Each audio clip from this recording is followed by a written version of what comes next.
New research suggests that the Chinese government is expanding its mass labour programme and has put over 500,000 people through military-style camps in Tibet this year. Evidence gathered by the anthropologist Adrian Zenz shows that the Tibet programme has many similarities to alleged forced labour camps in Xinjiang. China faces mounting evidence that the centres in Xinjiang are used to incarcerate minorities on a massive scale, restrict religious beliefs and sterilise women. Well, for more on this, we're joined by the author of the research, Adrian Zenz, an independent researcher specialising in Tibet and Xinjiang. Good evening to you. Many thanks for giving us your time on the programme.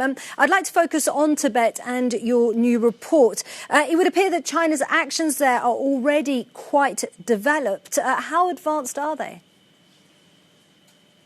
Well, China has been refining its methods of repression, of course, in Xinjiang among the Uyghurs for several years.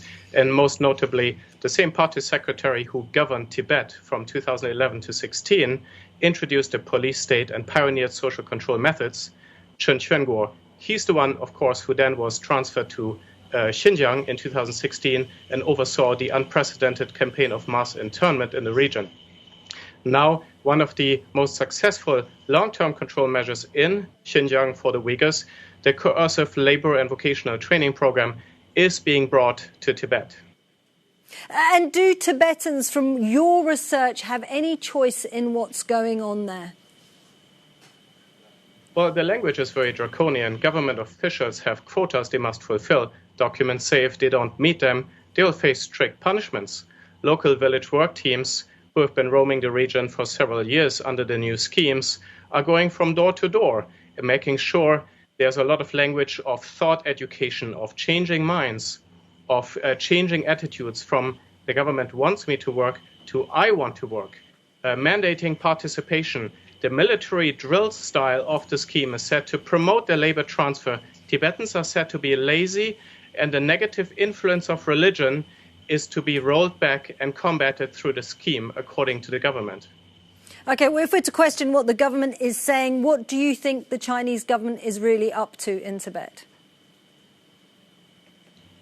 It is a plan of long-term control. After the riots in Lhasa 2008, the uprising in Urumqi 2009, it was clear that China's ethnic policy had failed. It was clear something else was needed. Ever since then, the Chinese state has become more draconian in its ethnic policy, most notably, of course, under current President Xi Jinping.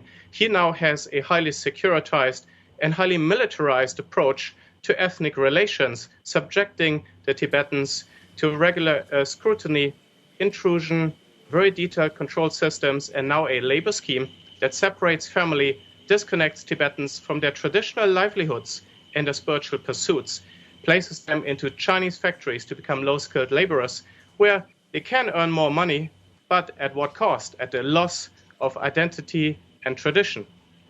A worrying report. Well, many thanks, Adrian Zenz, for coming on the programme.